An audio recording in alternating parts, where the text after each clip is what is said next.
Welcome to the final episode of Fortune's Fools, because I am fucking sick of this already. So you know what? It's we launched that ship eventually, okay? Yeah, exactly. All right, so there's a couple of seconds delay, and I'm just going to look at the YouTube chat and make sure that people can hear your Hi, dulcet everyone. tones. Oh goodness. Yeah. I think, yeah. Are we good, guys? Can you all hear me? How are we? How is everybody? We can hear Hi. you. Yay. What do you mean you never took me for a trap beat? I've been on the Bad Bunny wagon since it began. How dare you, Riley? Anyway. Um, all right. Episode 0 of Fortune's Just. Fools. And round 3, this is why we do it as a tech rehearsal, First episode was Yes. Meet the Queens. This is that one they sometimes do where they all sit around and talk about how they don't like each other. And then we get the grand final. Right.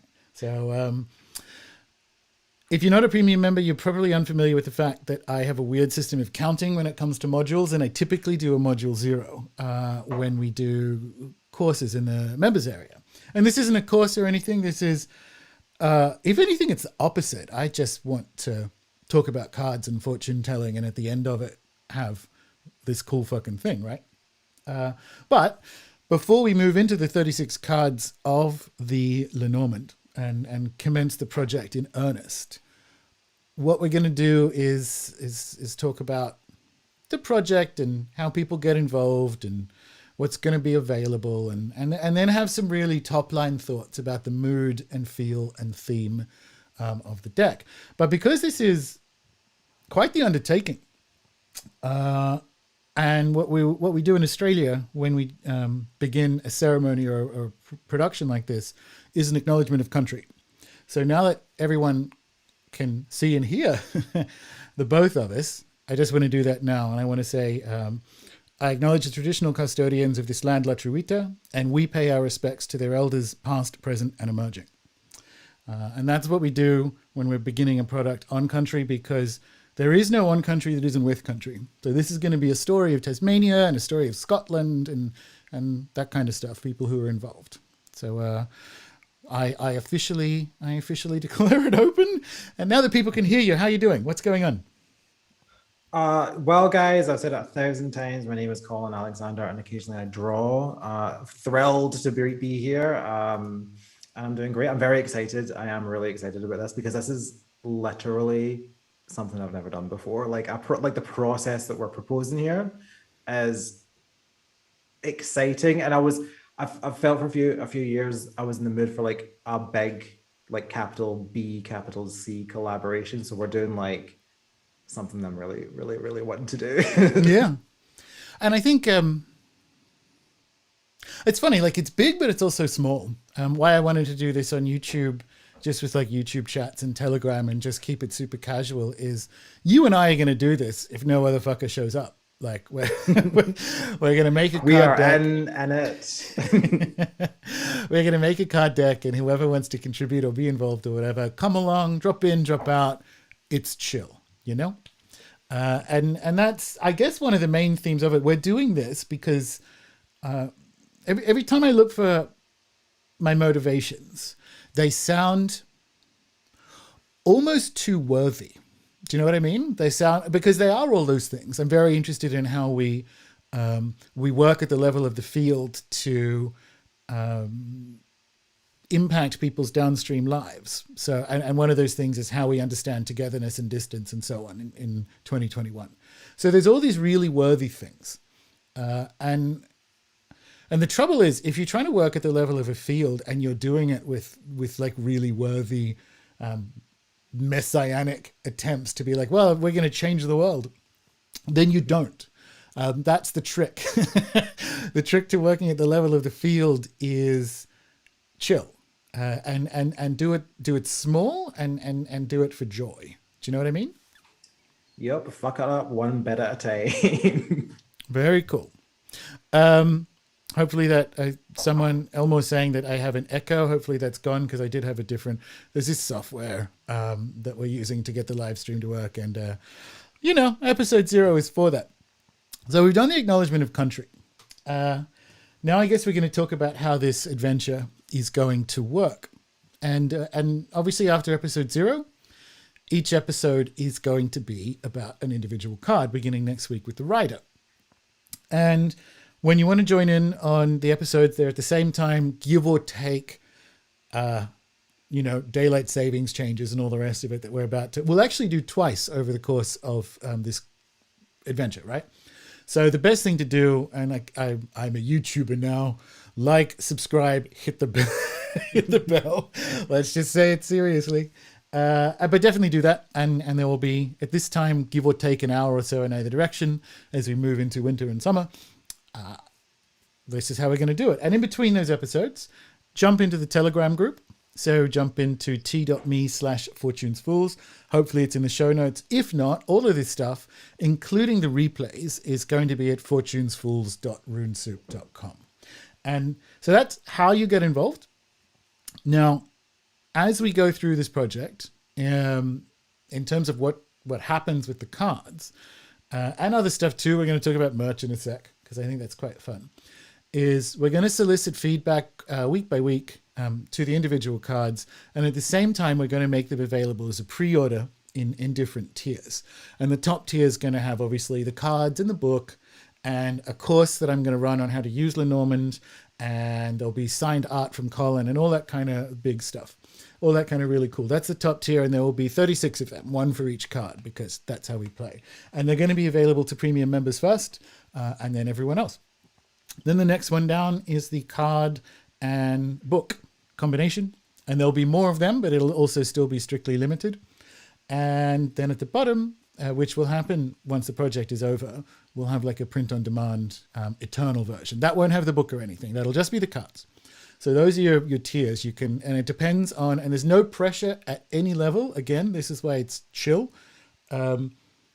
If you want to like go completely ham on Lenormand, if I may say so, I'm quite good at it. And there will be a course available to those 36 members. In the book, it's going to be not just the book that goes with the cards. It's going to have some of the discussions on fortune telling that we go through on this show and a kind of theory or cosmology over it. So that will be my fortune telling book, right? And it'll come with the glorious cards. So yeah, that's the general project. The other thing that's going to happen as we go through, because it just seems too fun not to, is to have merch. Did you want to have a chat about that, Colin? Yes, I've been hard at work making stuff that, quite frankly, I can't wait to get my hands on so that I can use myself. Like, just a little mug, a little fanny pack. A fanny pack. The fanny pack. Gordon suggested this to me, and I can't think of anything else. I was like, "This what crazy? What, a fanny pack?" And now I've seen it, and I've had a look at it, and I've had to play around with design, and I'm like, this is all I wanted in my life. And I know. I this whole project is a scam so that I can have a Cthulhu, a Kraken tentacled fanny pack, which I will use for everything. Weddings, whatever. So they will bury me in my fanny pack. God help me, they will bury me in it. Yeah. So some sort of like show branded stuff will be available next week. The store's going to be live next week. Now, obviously the cards aren't going to be ready until the project is there. So we will be using this as a pre-order system so that we can pay for the printing of them, right? So as we begin the adventure in earnest with the first card next week, that's how people can get involved. And again, the top tier stuff's going to be available to members only to start with, and then it'll be available to whoever wants them. And the rest, it's open season. If you want to join the Fanny Pack Club, there's some cool stuff going on. I mean, I look at it, we're going to have a guest house at some stage. Well, we have it, it's just no one can enter the country. So it is what it is at the moment. Got a lot of canned goods and some egg incubators up there at the moment. But I love the idea of like a Lenormand card duvet. I don't know why. I just think that's the cool. Or throw cushions or what have you. And again, as we move through the art for people who are going to play along at home and in the Telegram chat, if there's stuff you want, if you say this card would make an excellent beach towel or what have you, we're all kind of open to that. And together we'll see how we can make this project move out into the real world. All right. So what I got? Each episode, card decks will be for sale. Oh, and for people, because this is really cool. And I know a couple of people have emailed beforehand going like, do we need a Lenormand deck to be involved or any of that stuff? The short answer is no-ish. Like, you definitely don't need one to be involved. But I'm sure over the coming weeks, if you don't have one, you may be drawn to buying one. But the cool thing is, and we're going to talk about insets and theme today. We're going to try and land on are beginning on the look and feel. We don't need to solve it. But one of the things you can do if you're like, okay, if I want to get involved in this kind of stuff, you can get, because there's 36 cards in it, right? And they all have, if I do it up here, you can, oh, look at that. You can see the background on it. You can see the background through the gilded card. That's awesome. Anyway, you can see that they have card insets, right? So this is the star and it's also the 6 of hearts. Which means get a standard playing card deck and remove all the 2s, 3s, 4s, and 5s. Just take them all out. And the 36 cards you have left is the Lenormand, right? So you can go to any, like if you just Google Lenormand cards or Lenormand 36 cards, you will find a list of each card and its allocated inset. And then you just write in paint pen, or if you have art or whatever, you just write on the 6 of hearts, star, 7 of hearts, tree, 8 of hearts, tower, and so on through them all. And for like $1 or however much you can get cheap playing cards for, you've got a beginning Lenormand deck. And actually, if you have like artistic skills and you've used like an art line pen or a paint pen or something to just do like a really cool picture of each one of them, the anchor, the mice, and what have you, send us pics of it in the Telegram group, because I do not have those skills, but I really like there's an almost invisible aesthetic to a provisional Lenormand deck that is like a texter is what we call them in Australia, a paint pen, whatever you want, on a playing card. So if you want to do that at home, that's how you do it. All right. That's what I've got. This always feels like a council meeting. Like, we meet every Thursday night. This is how you can participate. Any other business? But I think we should begin with. We touched on it in the podcast episode. I want to talk about like what is Lenormand, and I think we want to start with who is. So with I'm going to throw that over to you, Colin, to bring up some of the stuff. Like, it took us through a little bit of the biography of talk us through the biology of Madame Lenormand, although I kind of will. But yeah, what do you get into the heart later. introduce this bitch to us? Introduce the queens. So Marianne Lenormand was born a Gemini in Alençon, France, May 27th, 1772. So that was just before Gordon and I were born. Don't worry about it. Yeah. She would become known quite rapidly in her life as the Sibyl of Paris and a brazen adventuress, because, you know, when someone lives their life the way that she did, people have bad things to say about her, but all the bad things just sound amazing when you read them back through like all the little history, like the anecdotes and all that stuff. They're like, she's a brazen and awful and terrible adventuress who tells the truth and commits. She tells the truth, and she also doesn't. Like, this is why it's almost like the bad things people said about her are a counterbalance to the amazing things she said about herself that may or may not be true, and that's the other side to the excitement of Madame Lenormand. Is we know provable things like she's buried in Père Lachaise, she died on this date, she's born this date in this town. But it's a really interesting story of whether or not some of the things that is in her autobiography or biography actually happened. Because she wanted to be, and this is where she becomes, I hate the term proto-feminist. I actually just like queen or that bitch, because she wanted to be a playwright. At a time where women don't get to be playwrights. That was thing one that she wanted to do. And ended up like the second stepfather she had, because there was a lot of family tragedy growing up, mothers and stepmothers and fathers and things dying. And So she was in Paris working in her stepfather's fabric store as basically like a child, like 14 and so on. So there's a lot of, from there onwards, the story weaves in and out, but you have someone who is very powerful and adamant that they're going to have the life they want, who is also a natural playwright. I don't want to say liar or performer. I want to say playwright. And that A spinner. yeah. And that is a key to unlocking the enigma, because when you know that, it makes some of the claims like she was personal spiritual consultant to Josephine, Empress Josephine, and all this kind of stuff. It's like, well, even if it's not true, it's a kind of true because it weaves into the story of her herself. Yeah, she wants to be remembered fondly, and she made sure she was. Yeah, which she I made, think like, that's the key is to write your own beautiful. autobiography. Yeah, and her rotten nephew that burned all her good shit. Like, we can only thank him for her, like, the positive kind of, well, one-sided view that she has left us in history and time.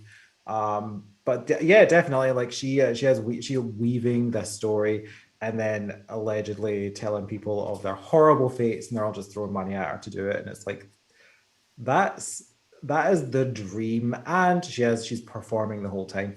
She's like, the accounts that I've read, she's this plain woman who, with a boss eye that's making the abs, like, she's working every angle. She is, Yeah. like, they're coming at the visage is just like this wicked Hecate, and she's just like giving them what you think a fortune teller would be. She said, no, that is true, and what we're going to do is we're going to give you 10% extra. Yeah, make she it really extra. she really came in. Yeah. Deaf for sure. And it's quite, and it is, again, it's not proto-feminist exactly, because I want to celebrate that this was a powerful woman who did it, but I don't want to make it just that one story, because there's an interesting component where I think she would have used, if feminism had existed in 18th and early 19th century France, she would have been kind of like, she would have found the angle in that too. So you need to realize that she would have been an ally of a sort. Yeah. That was on Marianne's side as well. And part of that, I think, is that early tragedy. And there's a moment, because the full suite of her books is not available in English. It's available in French, obviously, and out of copyright and so on. But at the back of Rana George's Lenormand book, she has a chronology that's basically some things that definitely happened and other things that are like in the autobiography and may have happened. So if people want the best rundown of Madame Lenormand's life, it's at the back of Rana George's Lenormand book. There's not actually that many Lenormand books in English. So by the end of the course, if you're keen, or the end of the adventure, if you're keen, you can look at all of them. But there's a moment that's in that I find quite beautiful. When she was working in her stepfather's store in Paris as a kid, like a teenager, and she heard about Atea, this man, this enigmatic, well, he was a Freemason. He was a bunch of other stuff. If you know your tarot history, or if you've done the tarot course, he is why the tarot has this florid and pompous reputation of being some sort of secret Egyptian book containing like all the wisdom of the universe, when it's not. It's a gambling game for fortune teller. That's its DNA, and that's its more beautiful DNA. But anyway, this guy, and Atea, much like, she's a shadow of him in many respects, but she'd heard about this guy and his amazing cards, the Atea cards, and she went to go and buy some with the money from working in her stepfather's store, and she saw the price of them and could not afford them, and she, at this stage, was very cold to that kind of stuff. And I just find that, and instead what she could afford was some playing cards. And so that's what she bought. And that was the beginning of Marianne Lenormand's journey to becoming who she was. And I find that really beautiful. I mean, beautiful in a poignant sense, like, because it's also quite heartbreaking. Here is this child working full time, and the one thing that she wants is, for circumstances that have nothing to do with her, unavailable. That's heartbreaking. And And what she finds instead is, well, I'll get the playing cards. I'm going to do it my way. And I just wonder, had she been able to afford the Atea, what the rest of her career and impact would have looked like. Yeah, well, she may not getting. She may. Well, she took the playing cards into prison with her when she got sent down Oh, yeah. and everything. Like One of the by times she her went to prison. side. Again, a character. You know, we can't. Yeah. Listen, we all have history. Okay. Yeah. She was in prison, I think, 3 or 4 times. Some of them were just for a week or so. Fabulous. Yeah. But this is For a all woman these who. for the inflammatory works, but like she was just like, no, I'm just going to keep on doing it. Fabulous. Yeah. Um. Apparently, Yeah. when it was she hiding from the revolutionaries, or was she, when she had to flee her parlor, and she fled to the left bank, or like she basically found other card readers on the Seine, and so she fled. She didn't flee Paris. She just didn't go back to her parlor because they thought she was going to be arrested. So instead, she just sets up shop like at a table with like a turban by the Seine and is just reading cards again. But she's sort of like in disguise, but keeps doing it. And one of the things that may or may not have happened to her at a young age is that she won the royal lottery. And she used that money to go to London and so on. And that's, she didn't die with a lot of money. Well, she sort of did for the life she had, but she didn't die rich. And the money that she said she won would have been like between 10 and 100 times in her annual salary. So the thing is, if you're going to be a fortune teller, because everyone knows this who does fortune telling, it's like, well, how come you're not rich? Or how come you didn't win the lottery? And so at the beginning of her life, before she's sort of well known, she has this story that she won the lottery. And that's the money she used to go to London. Maybe we'll sit it in that kind of enigma.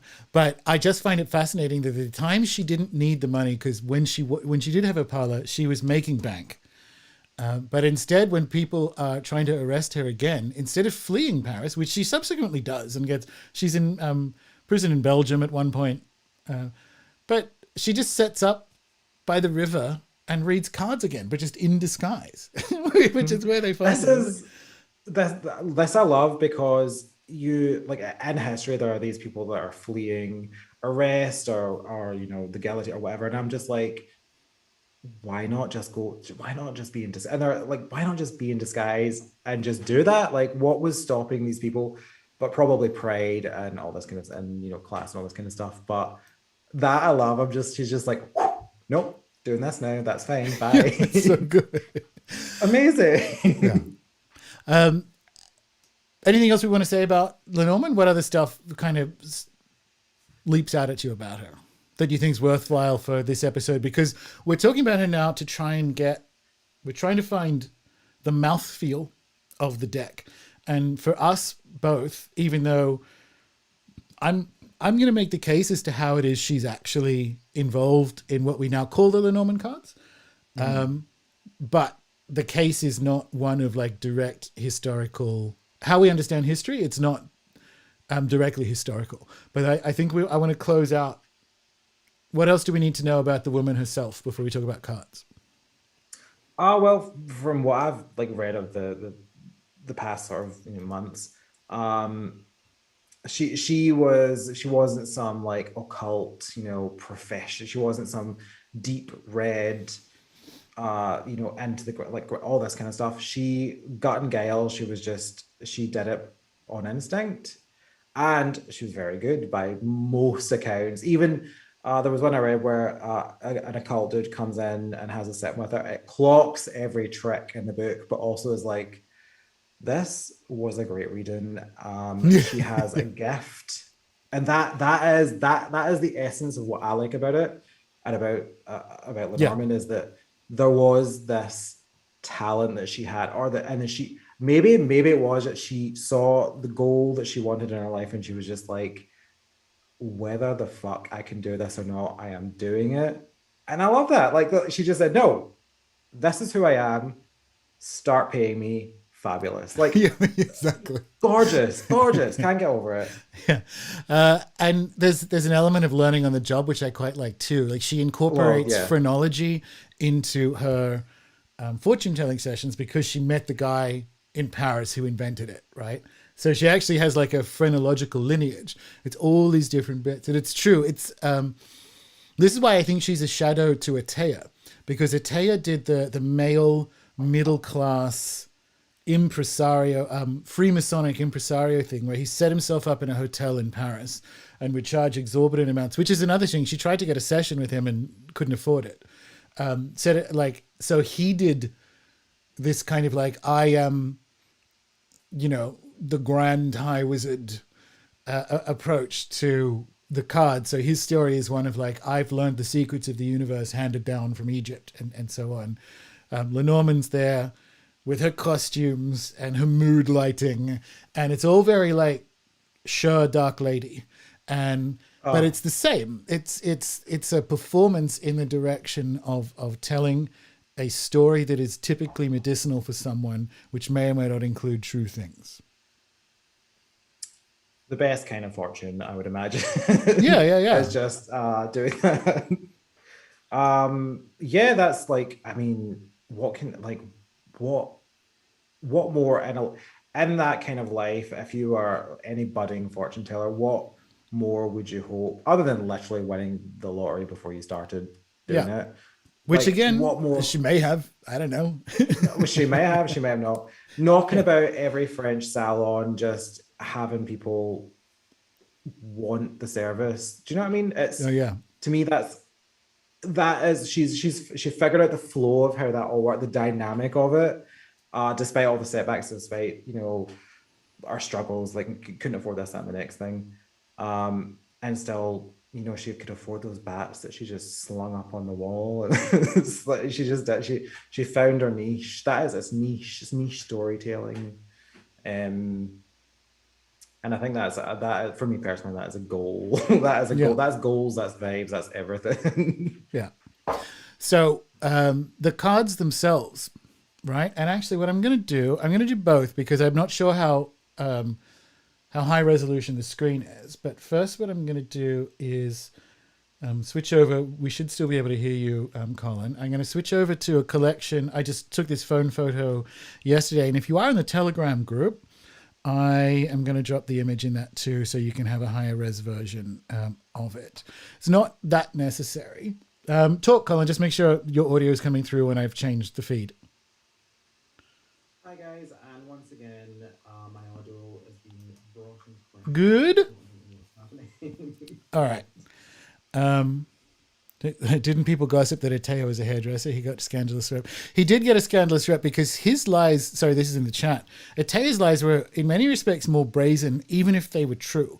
Like his cartomantic system, his tarot system, he said he learnt from basically an old man in Piedmont, which is where the tarot comes from. The Marseille tarot comes from Italy into France. So it probably did happen, but I have many beefs with Atea, but the main one is that he essentially appropriated.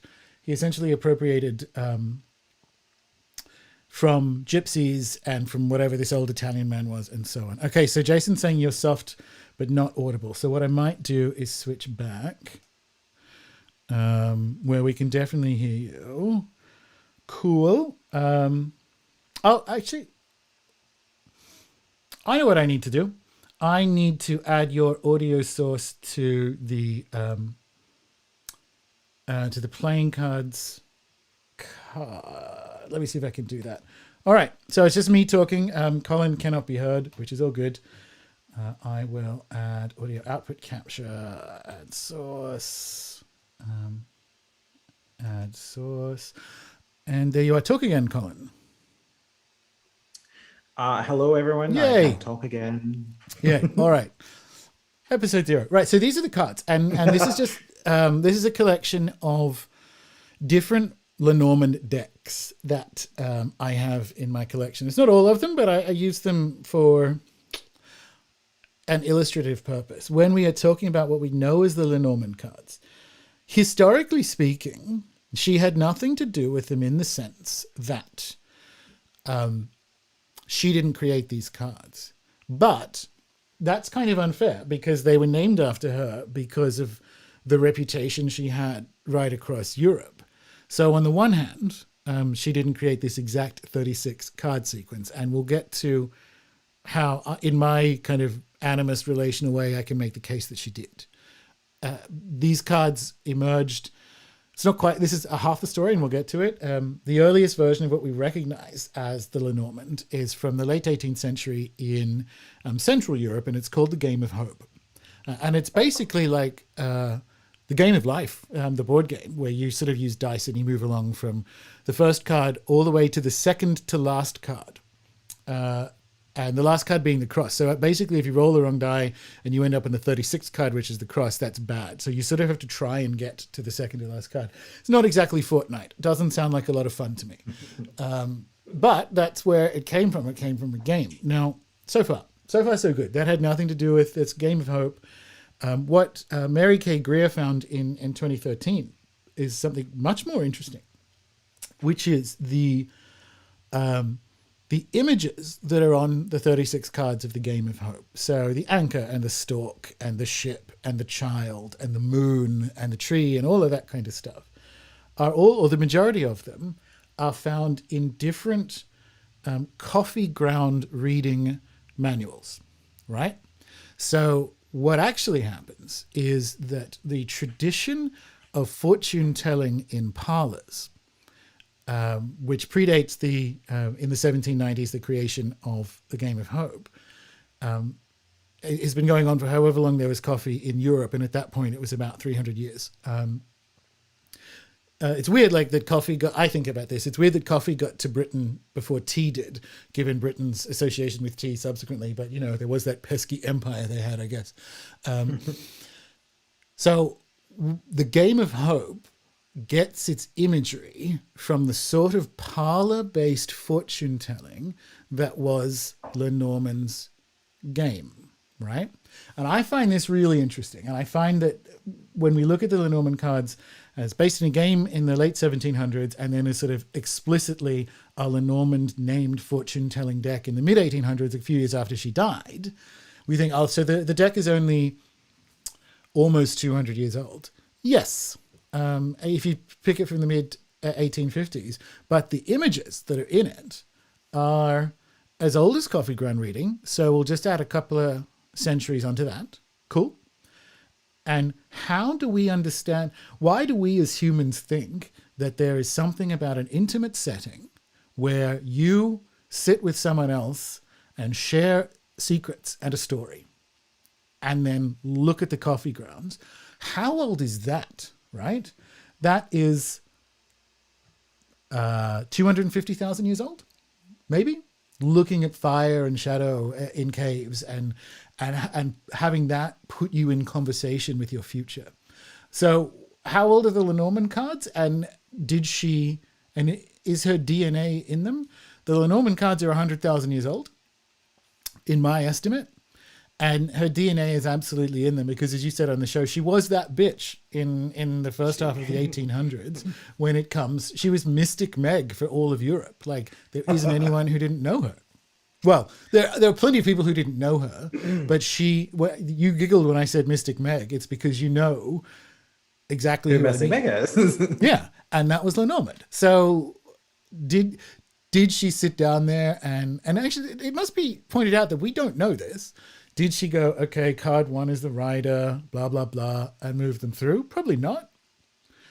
But I think she's in this. I think her DNA is in this because I think the DNA of fortune telling is in this. Do you know what I mean? Yeah, definitely. I mean, it's at the end of the day, she's sitting there looking at cards with images on them and doing something, and doing it well. Like that's gonna that she wasn't just locked out of Paris like at the first instance of just being a charlatan. Yeah, speaks to like a continuation of this of something. So I would definitely agree with that. And you could have been hanged for it at the time too. So it's not even just Yeah, run out of Paris. Like you can be she hanged had for witchcraft. Yeah, she had like witchcraft. At one point, she was getting done for witchcraft, but they dropped it. So yeah, like it was a threat. Like it was the things that she was doing, and the audacity with which she was doing it was definitely something that if you got on the wrong side of, I guess she was playing to the upper classes, but if you got on the wrong side of them, it could have been a different story. And if she was bad at it, again, different story. right. And so I want this wider legacy, wider lineage is better. I want this wider lineage to inform the Fortunes Fool's deck. I want us to center the true and the additionally true story of the lineage, and that's kind of why we're talking about this in episode 0. We need to situate what was a game that became, within a few years of her death, probably for sales reasons, a cutesy fortune telling game. And it must be said that the cards have been were very popular for the next 80 years in Europe, basically right up to World War One. And they're still more popular in Europe than anywhere else, except Brazil. But once you hit World War One, fortune telling kind of in the cartomantic sense gets eclipsed by spiritualism, which is chill. That's still part of the lineage. But it was a big deal. Like in many respects, you would if you went to, and I know these terms are out of date, but we are using them in a historical context. If you went to a gypsy to have your cards read in Paris or Metz or somewhere, or Vienna, that gypsy woman, and it would have in almost all cases been a woman, would use playing cards, or like Lenormand or Sibylla, which is a similar thing that came from Italy. So this is what it looks like. It doesn't, in the kind of Anglosphere, because of the Golden Dawn, and people I really, really admire. So Pamela Coleman Smith in particular, but like the Smith-Waite Golden Dawn Tarot and all that kind of stuff has shifted what the Anglosphere thinks European fortune telling is. Whereas if you look at the Latin lineage, less so. Again, Lenormand and similar, and Naipes cards and other things we're going to talk about. If you go to Latin America, it's almost like a cleaner inheritance back to the kind of fortune telling we're talking about. And that I want to situate in our cards, because we discussed this when we were talking about the project. This has to be a deck for fortune tellers. Yeah, I would agree with that. Yeah. That's what we need, right? Well, especially in these times. Because like I really like these. These are the Dorndorf. This is called the Gilded Lenormand. They're too big, although they make my drag hands look small. Consequently, but this isn't quite right. This is a good example of why it's going to be a fortune telling deck, and why Ryan, who's been on the show, why I like his maybe Lenormand, is the principal use case for them is in like a grand tableau. So like the main thing you do with Lenormand is a grand tableau. If you have big cards, you can't do that on a cafe table because it spills out over the side. So you actually need small cards to be able to get the full language to work. So that's like one example of it. But in here we need to explicitly situate the look and feel and sense of it in this fortune telling lineage. Now, I will go back to the Lenormand screen. So if you want to look at it, I'll give you an example, right? And again, if this is, I don't know what this looks like on the stream. This looks fine for me, but otherwise it's in the Fortunes Fools group. Now, I've used them. These are just sized, small from top, largest to bottom. The Dorndorf gilded ones that I was just talking about are at the base. The second bottom row is a facsimile of the original Game of Hope. And what I find, so I like these two. When we talk about, and this is for the group, not just Colin, when we talk about how we're going to work with and find inspiration in each of these individual cards, I want us to start with the very beginning, and I want us to grow from there. We can be inspired by, as you see, the ones above it are all sort of like theme decks, and I'm about to critique them. And these are just these are most of my Lenormand. I have like a bunch of Sibylla as well. But we want to start, because if we're situating it in that original lineage, our principal inspiration is going to be the early decks, and we're going to find what that looks like contemporaneously for us, because we need, and that includes, which we'll get to as the next sort of slide, the insets and the playing cards. But I'm just going to jump up the silhouette ones. So one of the things that makes Ryan's maybe Lenormand, which is the second to the top, work so well is the clean lines. So that when you have 36 cards laid out in front of you, you don't get caught in the beautiful complexity of the image, which certain, although not my way of doing it, certain ways of reading tarot, that's fine with. But the story of Lenormand, it's an animist story. It is relational. It is dialogue and conversation between cards. And for that to work, and this comes back to like the look and feel and theme, ours are going to, we have to center that as the principal design challenge if it's going to be a deck for fortune tellers. It's got to look fucking shit hot, but it needs to work. Now, in between the silhouette one and Ryan's maybe Lenormand is, because I don't do Etsy. I'm too cheap. I buy my weird stuff on eBay, and so far it goes pretty well for me. So I end up buying weird, or sometimes Alibaba. So I buy weird stuff on eBay and Alibaba, and that's a deck I got from Russia. Took 2 months to get here. It's beautiful and mostly useless. It's a really fantastic theme deck of different components of Russian folklore approximately matched to some fixed meanings of the Lenormand cards. So when you lay the 36 of them out, it is a babushka hallucination that I can't work through very well. I can kind of do a 2-card conversational thing with it, but it doesn't work for readers. Beautiful, but it's an example of what I don't want to use. Now, at the very top, I forget, this is, I think she's a Filipino artist. These might have come from Etsy. I forget the name. They're little, so I take them with me, and I can work these quite well. You'll notice they don't have the insets. They don't have the playing cards on them. So they're small, but they don't have the playing cards. These work quite well relationally because it's kind of clean images, but they don't have the insets, and ours absolutely will. So those are the kind of critiques of those ones. The silhouette one, if you read playing cards, you can kind of look at all the red, how much red there is or how much black there is on your spread or in your spread, and get an immediate sense of, is this good or is this bad? Is this, there's lots of spades. Is this violent? There's lots of, and you can just kind of and this is a real Camellia Queen, by the way, move, is you can see at a glance, at a top level, some sentiment already starting to emerge. Now that's absent when you're too monochromatic, which the top ones and the silhouettes are.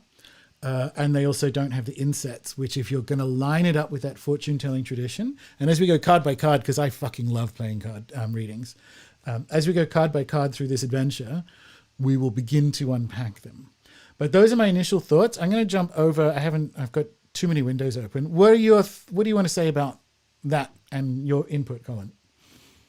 Yeah, I pretty much agree. Like style-wise and layout, precision matters. Like I consider it in the way that I draw, like I'm a linesman. Like it's every line counts and every line should count when you're looking at it. And too much is too much and too little is too little. And you're telling a story, but you're not telling, like you said, like we're not leaning too much into metaphor and like, oh, we're getting lost in a pretty picture. It can't be that. You have to look at it and say, this is what it is, and not think like some of those are just like, what is that? The silhouette one just looks like stop at, not to speak ill of anyone that has designed a deck before, too much like stock art. I look at it and I just think it's too, I expect to see, the stock photo image over it. I don't care for that. So I would say precision. I know what you mean about not speaking ill, right? Because that was someone's creative project. Totally. That person isn't a fortune teller, because I look at that and go, first of all, that's the wrong kind of fish, right? That's not actually what the fish kind of meaning is. I quite like the choice of garden because I see an illicitness in that. I see I don't think those two people are married. And I like that because that's actually in the garden, particularly if you're reading for gays, because it can also be a cruising ground. But we'll get to that when we get to the garden. We sure fucking will. So, and it's like the sun and the moon are the only ones that are kind of inverted. So the moon looks like the sun card in this deck, but sort of like a crescent. And I hate it. I think that's a dumb choice. Yeah, like too designy, too looks good on a Google search. You have to, it's line precision. Someone has to look again, like you said, someone has to be able to look at this on a coffee table, regardless of the size. They have to look at it and think, right, this is what we're doing. This is the story. This is the line of thinking. So you can't have, it can't be too one way or the other. I don't think it can be too. It can be too. I'll say bold in that respect, I guess, just because it is just like too essentially negative space. But it can't be, an oil painting. It can't be like the earlier work where it was like that old style of illustration where it was. Everything's on the table, and there's no room for just telling it how it is, kind of thing. Yeah. Yes, it needs the frankness and boldness that I would expect of my kind of fortune telling, and what I would expect from a fortune teller. Now, I want to talk about the insets and playing cards because it's so important to understand their impact and the lineage on the deck overall. But before, because I have another screen grab, which I'll drop in the Telegram chat as well. But before I do, having said that, is this the right opportunity to jump into a screen share of our pin board and talk about, and get the guys in the chat to talk about like look and theme and feel? Or do we want to do playing cards sure. and then that? Do the Pinterest board, because Right. that is a stramash of ideas, like because we started talking about this, many months ago. Yeah. All right. So Personally, once again, I'm going to switch feeds and you will be silent. So, because I'm going to have to add your audio into that feed. So bear with and give me a couple of seconds. Screen share. No, that's the wrong one.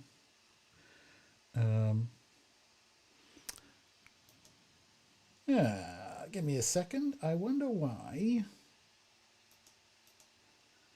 Yeah, that's definitely it. Let me see. What happens if I move it over here? No, that did not work. I'm going to... Google Chrome. Yeah, that's the one. Show windows with empty names. Done. I set all this up. I like that you actually can't even contribute to this because I haven't added your audio source to it. So people are watching like a black screen while I'm trying to work out why that doesn't. Yeah, that's weird. Let me open that up. Don't understand. I'm seeing it. Yeah, do you want to? Oh, hang on a sec. Do you want to jump on in? Do you know what it is, James? Is it black on your screen? Yeah. But it's got that going, and that's the correct window. And I've moved it over here, and that isn't it. Yeah. Yeah. Change it to something else and go back again.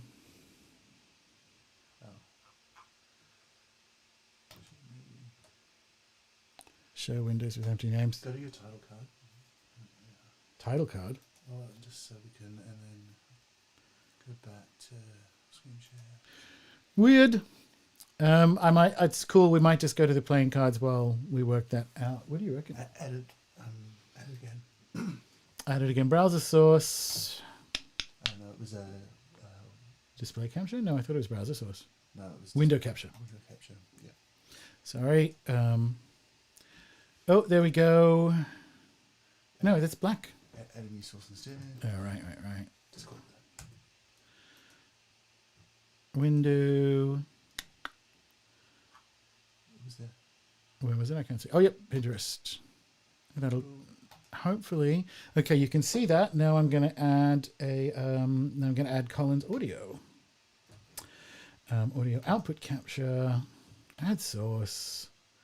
Zoom guest, add source. Okay, Colin, you should be visible again. Hello? Hello? Good. Hello? Alrighty. Cool. So let me just scroll down and make sure that works. It does. It's just, I need to do fit to screen. I don't know. We saved all of this and got it ready beforehand. Fit to screen. That's better. I don't understand how to do that. One sec. You keep talking amongst yourselves, Colin, while we, this is weird. Like, this one isn't even our incompetence. This is like the, what do you call this? It just didn't save our settings. That's cool. Alrighty. Can everyone hear us in the, you can still hear it? Riley, it's your time to shine. I wondered about that. Great.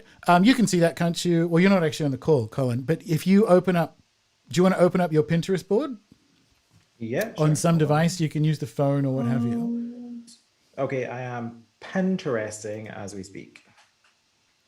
Okay. So, we over the last several months have been collaborating, looking for a look and feel, right? So, are there any on the first, like? Shall we just start with the one that we both like the most? What do you reckon? Or is there stuff you want to say? Mika, was that the Mika Ulrich illustration? Yes. Yeah, so, yeah, he's cool. This is probably the closest in, I mean, it's kind of goth, which works, but talk to why you like this, why you think this is the best match for the project. Well, this is the closest theme match to the project.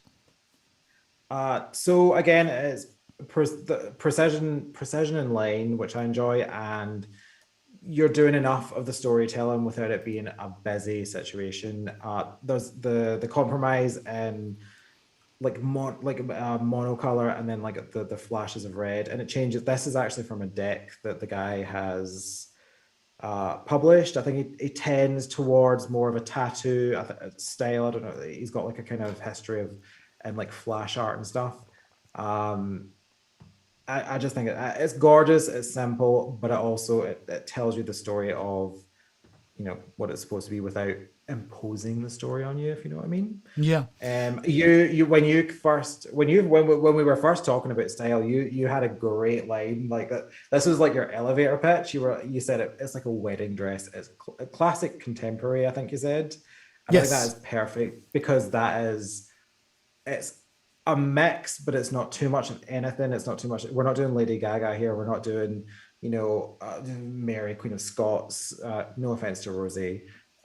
We are in the middle and creating something timeless, hopefully, that is extremely useful to people. And I think that this kind of style definitely speaks to that. If the challenge with putting these cards back into a fortune-telling lineage is I absolutely don't want it to look old-timey Ren Fair. Yeah. And so it's how do you convey the true, in my estimation, the true lineage of fortune-telling without being like old-timey, especially as the cards themselves lend themselves to it. So the Dorndorf deck, which is the gilded one that I was showing people, is from like late 1800s, might even be 1900. So it's as old as Colin, but so it's quite young. But if you near 72, yeah, but if you look at the images on it, if you look at what the man card and the woman card and the house card are, even back then they're doing old timey because it's actually a turn of the 18th to 19th century kind of like visuals, and I don't want to do that. Like, I don't want it to be, so the challenge is how you make it, a timeless wedding dress. I don't necessarily want it to be modern. What I like about Micah's imagery there is that it's also very, you mentioned tattoo, and I think that's the right way, but which is what I want from you in particular. I want it to have a bouquet of comics, but not actually be comics. Do you know what I mean? Oh yeah. So let's look at some, this is a good example. Like, so the other ones we have here are sort of, this is in the theme. This isn't quite what I want it to look like, but I love the energy of this. I just think this is such a fucking cool, such a cool image. Okay. Where are we? This What one are we on? Beware the Autumn People. Oh, beautiful. Yeah. Yeah, This is gorgeous. This is the right side of cookie is what I yeah, like. It's ooky spooky, but um it's not too like it's weird, but it's not too I'm a weird girl. Like this is that I like that. It's a good mix of again of line and like things like just like the blacks and the yeah. storytelling without imposing the story. Like you can look at this and you can see what you're seeing, but it's not imposing on you a specific narrative outside of maybe the question that you're posing, Yeah. which I think is definitely something to aim for.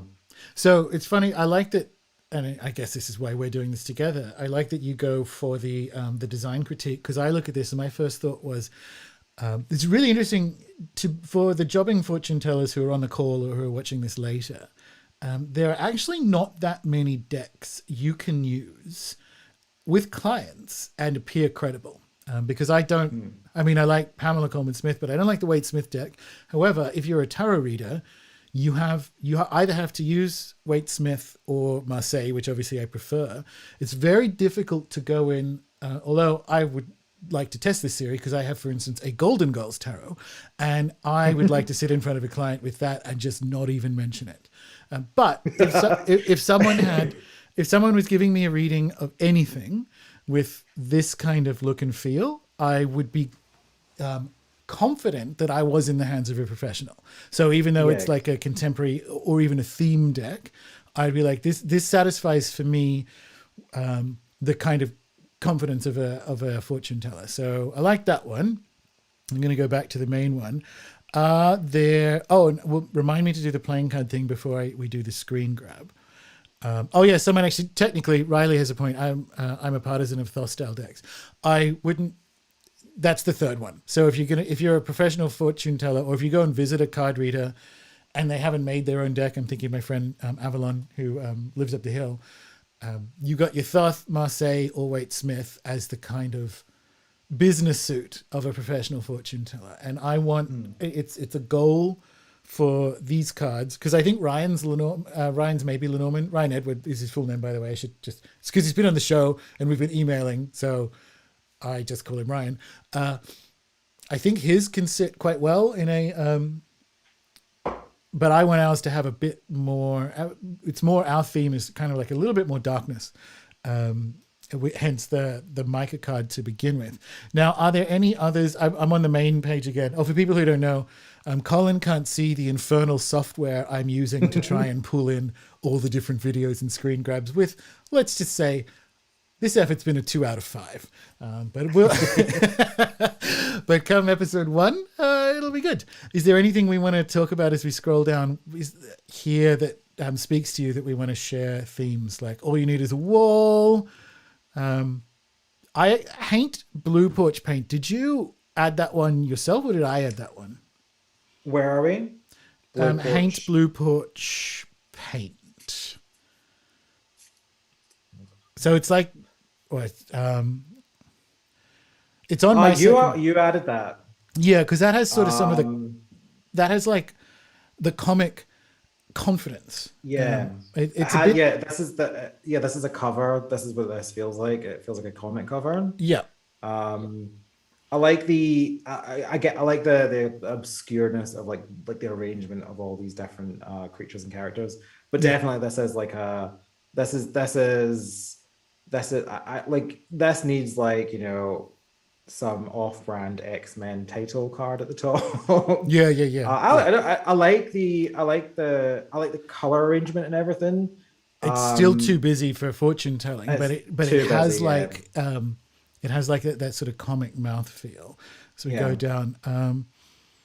So the personal space tarot, which you added, is too quirky, but what it does quite well is kind of have the combination of cleaner lines for fortune telling. Like it's a great tarot deck. It's a little bit too quirky for our project, but it definitely brings that kind of confident energy that we'll be looking for ours. Totally, yeah.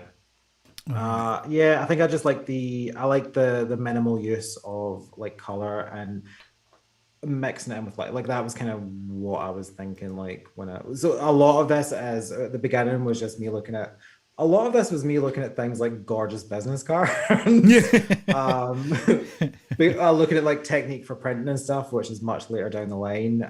But guys, feel free, can people join us? Is this a public, if you like Pinterest? Did you set it up? So I think so. If people want to throw stuff I on think we it. could try, and if people want to have a look, or maybe if they can add things in, we'll try and set that up. I will drop it in the Telegram group so we keep it forever. This is Colin's Pinterest, so he may need to approve you or something. Give us till after the call.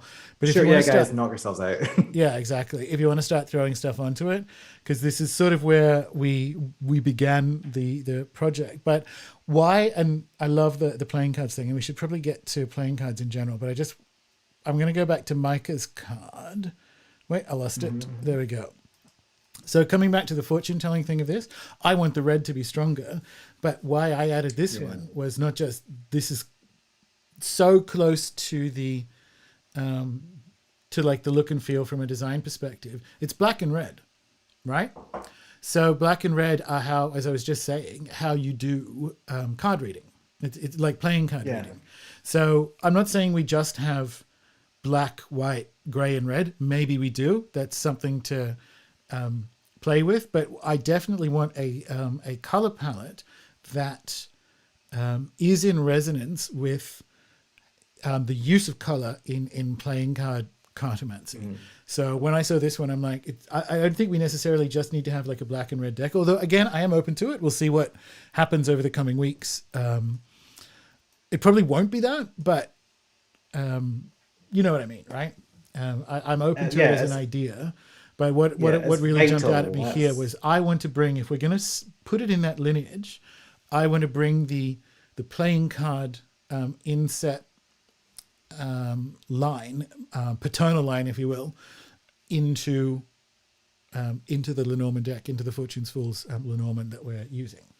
So that's kind of my thinking with and as a result, and once again, because this is a new feed into the live video, I am about to. You're not going to be heard again until I add your audio. So switching over to playing. Bye, everyone. Audio output capture. Zoom guest. Add source. Oh, the playing card image isn't there. Weird. No matter. What I will do instead, I'll jump back to screen share and I know what.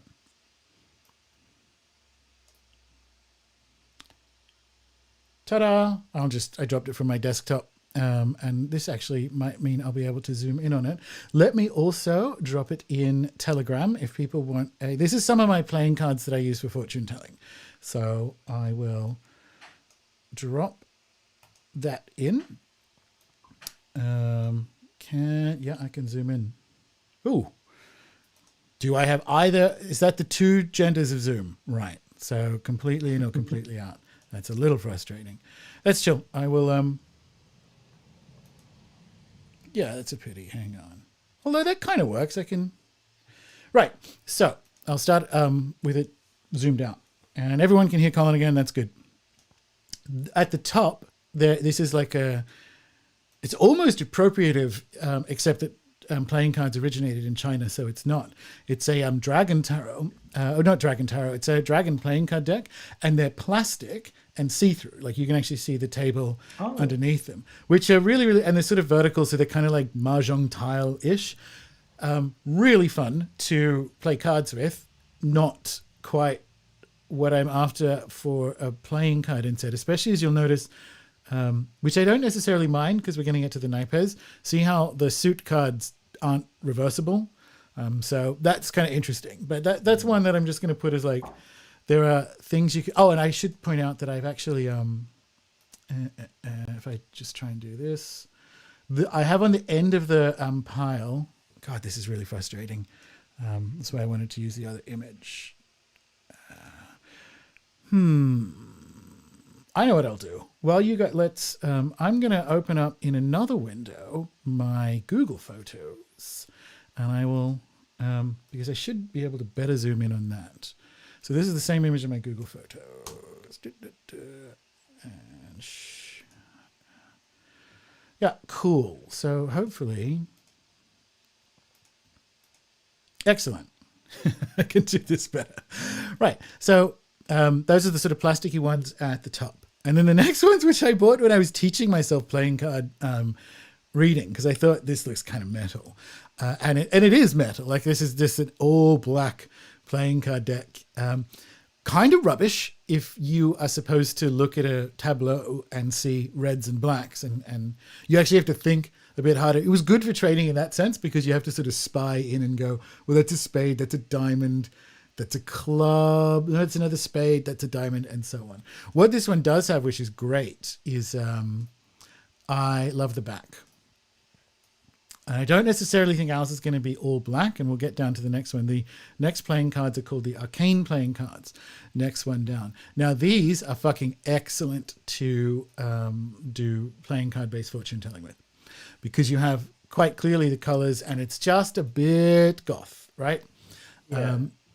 And again, I don't know, this is more of a look like a feel thing to demonstrate that we actually can push the boat quite a bit when it comes to the playing cards. They're such an important part of situating Fortune's Fool's Lenormand back in the right, back in its proper lineage. And in fact, I don't know if I mentioned at the beginning, we will be releasing the playing cards as a separate print-on-demand deck when the project's done. So there'll be the print-on-demand no book version of the Lenormand itself, the Fortune's Fools, and we will also be releasing playing cards, which you can use to just play cards with.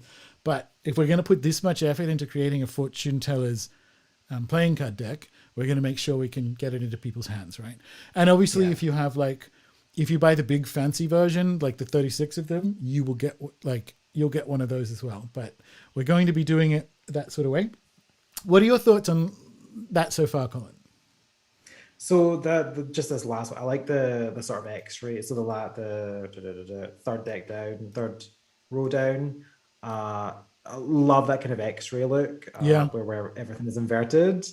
Love the way the cut, so just with your queen and your joker, the color with the red pops against the kind of the inverted I wouldn't say colors, the inverted black and white. Is it black in person, or is it kind of off black, or no, it's brown? No, black. It's black. Right, cool. Yeah. It looks really cool. The back I don't love on that one. No. That was like a Monster Energy illustration. Yeah, this that would go in a can. This isn't obviously what we're going to use, and this reminds me of permaculture, so I like it. Potentially a bit too busy for us as well.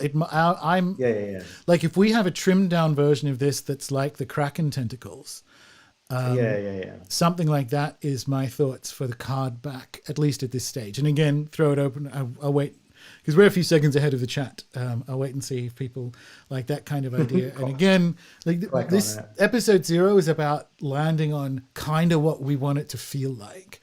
And then we have 36 subsequent weeks. I like the idea of the tentacles with the second row back.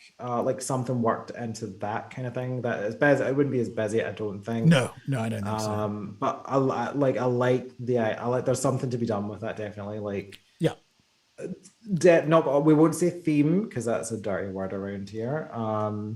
Definitely there is a continuance of a story, we'll see. Yeah, totally. I think that could work. Now, I want to get to what I think is I don't want to say the reveal.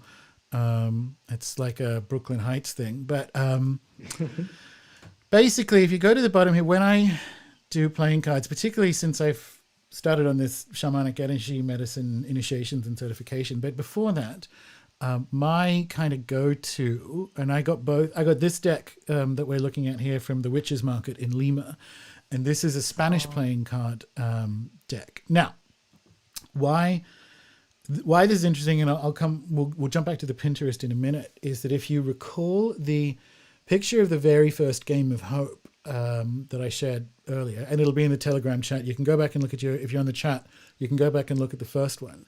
You'll see that they have two different card insets, rather, and that evolves into one. And that's because in Central Europe, there was actually several different versions of the suits, right?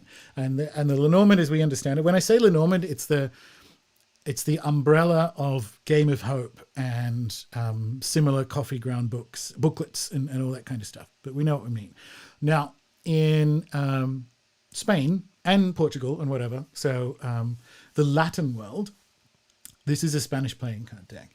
And you'll see that it owes more, it's kind of closer to its cousin, the tarot. And by the way, if you haven't done the tarot course, tarot emerges out of playing cards. All of these things do, because playing cards and gambling is a way of sitting with the future in an uncertain way. So it was natural for humans to do this. I don't know how, but like, let's say, picture the naipes or Spanish playing cards. I say naipes because naipes is like the trimmed down, there are fewer than a full deck things. And I use that for medical diagnoses in the energy medicine stuff. But anyway, I want to table using these, not exactly that. I want like a black version that looks like Micah's image of naipes. And the reason for that is twofold. It's because that's the playing card fortune telling lineage never went away in the Latin world, to the point that like you can buy stacks of these cards, as I said, at the witches markets. Anywhere you go in Latin America, that people are principally using naipes as the fortune telling mechanism, right? Or platform. So I want a nod to that. Well, it's more than nod to that. I kind of want to stitch those things together because, again, speaking of Brazil, Lenormand's quite popular in Brazil. So, and the other reason, and this is very us, the principal difference when you get to the court cards in a Spanish playing card deck, you will see is there isn't, you say there isn't a queen. You have a caballo, a horse. So you have a knight, you have a page, and then a knight or horse, caballo, and then a king. Now, they're called different things in different schools. So there's an underpage and an overpage. But can I just point out that these two ostensibly male figures look like they work at Urban Outfitters. I've never seen a more NB combination of apparently men. And I want to bring that energy to the court cards too. They're working their angles. That's what we can do. Yes. This literally looks like they know their angles and they're working at them. If you peek into the back room of an Urban Outfitters store, like the stock room, these two people are working there. I don't think Urban Outfitters has quite the color selection. This is like, it's a fabulous. Well, this season's kind of like a bit more tie-dyed Billie Eilish. True, but the point being is neon. One of the things that contemporary Spanish playing cards have done over the last 100 years is something that obviously is going to be important for us moving forward. Even if they're not explicit about it, it's kind of fucking with the gender, because it might have made sense in the 1700s to have no female cards in your playing card deck because women didn't do anything. But now it is like the caballo of batons there. They are, as far as I can tell, in a skirt. That is right? a gorgeous skirt. Yeah. It's not my color, but I'm into it. Yeah. So I don't know. This is what I want to table, and it might not work.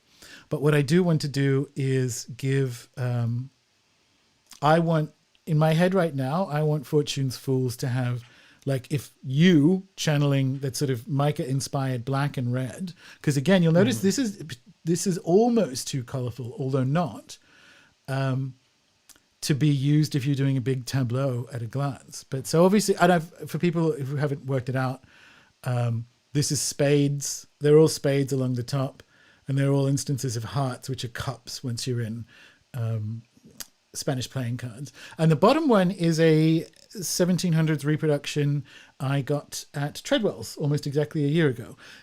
And that is, again, if we don't go down the Urban Outfitters route, I think this kind of clean, old-timey, which is very common with Lenormand, is where we should be looking. But that's my what's Jason? The translation to French suits makes it confusing since the spades is traditionally negative. But in Lenormand, Jason, very good. Because I'm gonna have to jump back to that's exactly on key. And this is sort of the homework for people if they want to do it. I'm gonna jump back to one of these first ones. Playing card history. Opening up. Sorry, this is a little slow for me. This image here is, and this will make much more sense if you go and look at the original kind of like Game of Hope cards. But as Jason pointed out, on the left, you have what we have as our traditional, what we consider to be traditional, the Anglosphere's 4 suits. And you'll see the subtle variations. The German and Swiss, so Central Europe, looks approximately the same. And this is the key to understanding the insets of the Lenormand, right? Because the Game of Hope came from Central Europe. So we'll come back to that. And you see the Spanish and the Italian looks more like Marseille. Looks more like, and obviously the playing cards came into Europe via Italy, and Marseille Tarot came into France via Italy, and so on. So that's entirely, that's not surprising. Now, if you have a Lenormand deck in front of you, or if not, you can open up a window and go look for them. If you look at what the traditional associations between acorns, leaves, hearts, and the bottom one is bells is, acorns are the challenging suit because they're associated with serfdom and not really eating things. Now, what we call spades is actually better understood as shields. And shields are 2 things. They're protective, but they're also status. So if you go through all the good cards, more or less, well, not all the good cards, right? But if you actually go through and look at what we call spades, you need to realize when the Game of Hope was put together. So the woman card, Ace of Spades, Tower, Letter, Garden, all these good ones. And Anchor was actually the card you were supposed to land on. Anchor symbolizes like depth of devotion and so on. These look like bad cards to us if we're fortune telling in an Anglo-French tradition where the spades are a card of violence and cutting and so on. And here's the thing. When the Game of Hope started, the reason it had 2 cards or 2 different insets was so that it could coordinate between these different languages. And as it evolved into the ones that we commonly know as the suits today. And that is going to be my argument for evolving it again, right? If we're looking to situate it back in the kind of like wider conversation of European fortune telling, I might be wrong. It might be that a Spanish playing card or naipes inset doesn't work, and we'll find out. But there isn't a reason not to do it, because already in the couple of centuries we've had these cards, they have developed and evolved to match the terrain in which they were explored, which is exactly what I want a living being like these cards to do. And if you know that, and this is what I mean about situating back in the fortune teller's lineage, if you know that and you are reading for someone, and you're reading in a year's time, you're reading the Fortune's Fool's deck for someone, and you get to the garden, right? And so that is the, what is that? That's the 8 of spades, right? So the garden is a good card. It's the card of pleasing social interactions. It's the card of dogging. But it's, and you got, okay, so it's ace, it's 8 of spades, which is can be quite a violent card if you're doing playing card inset reading, right?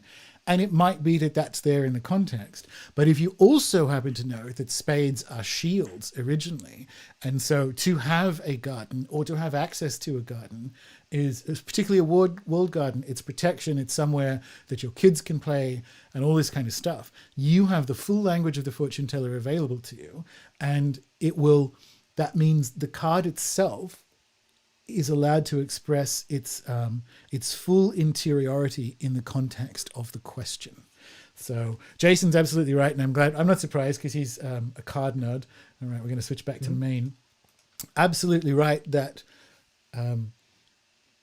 where we have the Lenormand cards now is traditional playing card suits, and they have evolved from Central European suits where acorns and spades and things got moved around. And I think it can happen again. I think it can be.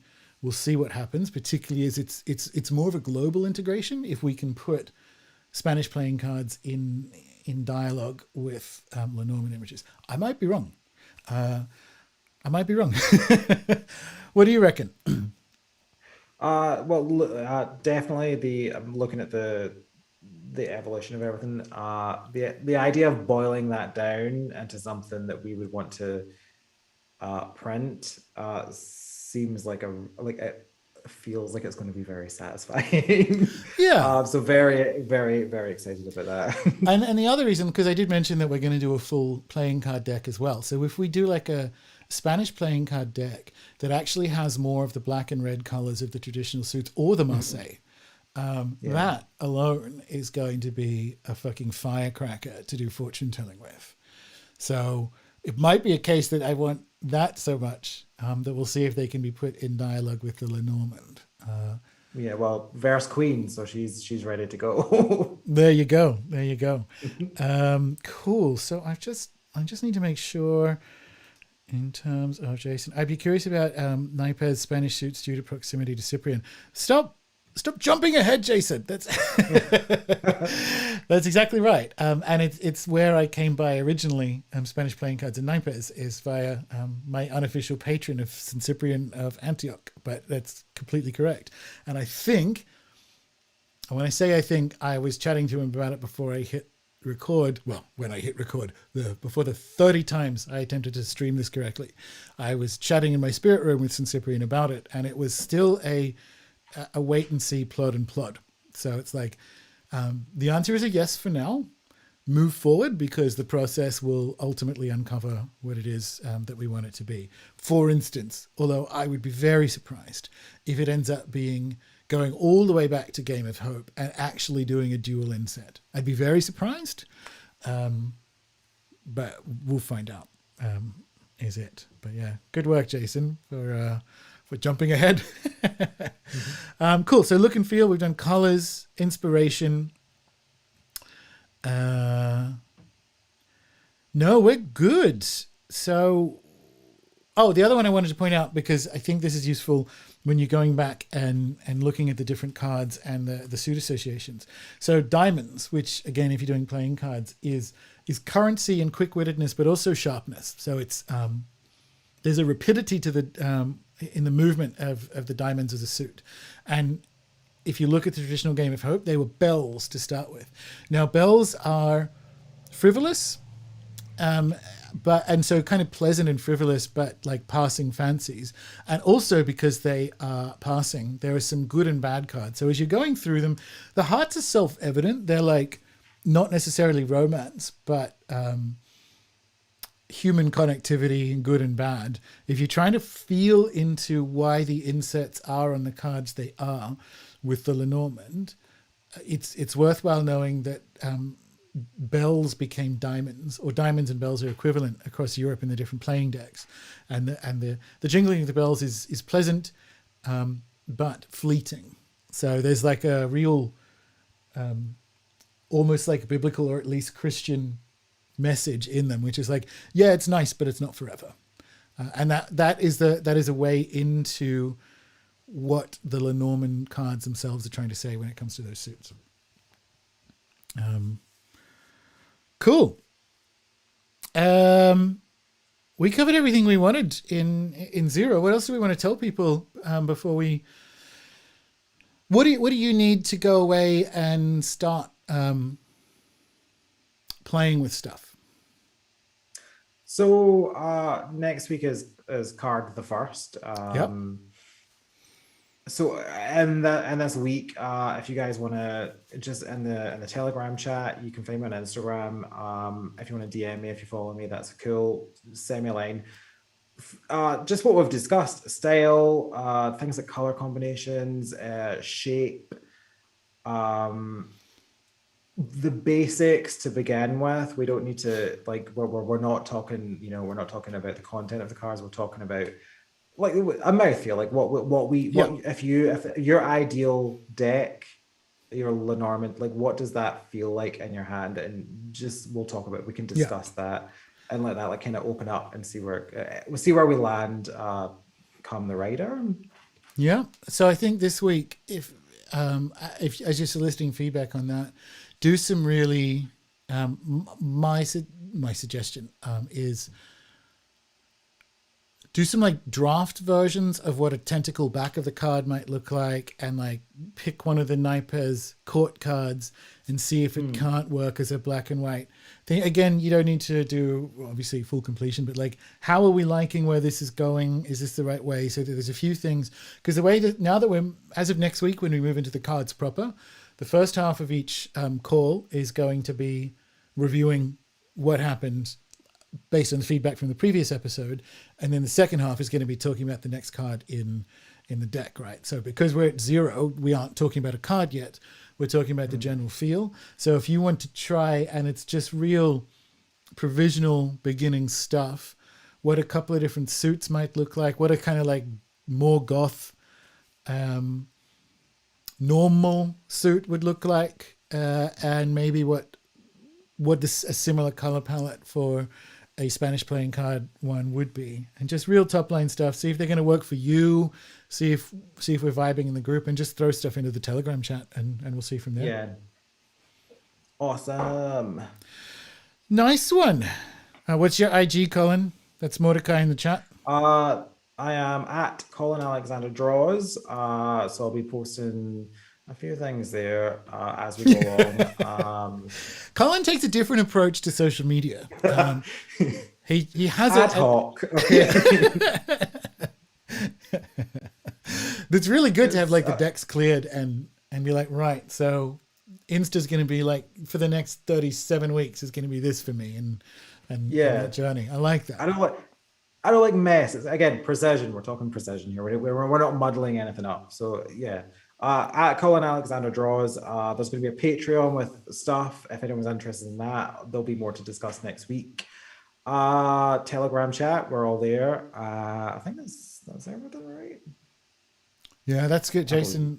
We'll talk about that like in the chat. I could get behind spades, leaves being changed to shields. Yeah. I think what we're all feeling, or at least what Jason and I are, is that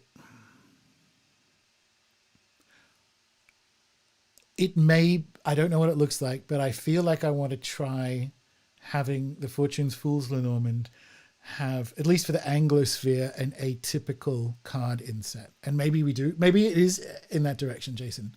It's a good point. But we can all talk about it this week in the Telegram chat, because I could get behind that too, quite frankly. Don't love acorns as a suit. Again, we have to come back to like, what is a client expecting to see? And if it's like, well, this is the 8 of bells, it's like, what is this? Am I getting my photo taken with Santa? Yeah, which is the 10th card. Anyway, I don't know, but I like, we don't have to solve it this week, but I do think between us, there's a bunch of like jobbing fortune tellers and people who are real like cartomancy stands will get there. Awesome. No acorns, exactly. Well, guys, if there isn't anything else, Riley, of course you do. Suit of nut. Oh, very good. All right, I'll allow it. Maybe I do like acorns. Well, there you go. The tone never gets lower. Exactly. Yeah, beginners you mean to continue. I guess we're talking about dogging, suit of nut. Yeah, things are going great. Yeah. Drag. It's all good. It's going in the direction we saw it. Yeah. Alrighty. Well, again, thanks very much. Congratulations on episode 0. And thank you everyone who's been in the chat for bearing with while I learned like a boomer how to use this. I'll be honest, kind of complex software. But thank you very much for your patience. And Colin, thank you very much for your patience as you kept showing up with and without sound on different screens as we move through. Not at all. It was a pleasure to be a mime. Nice.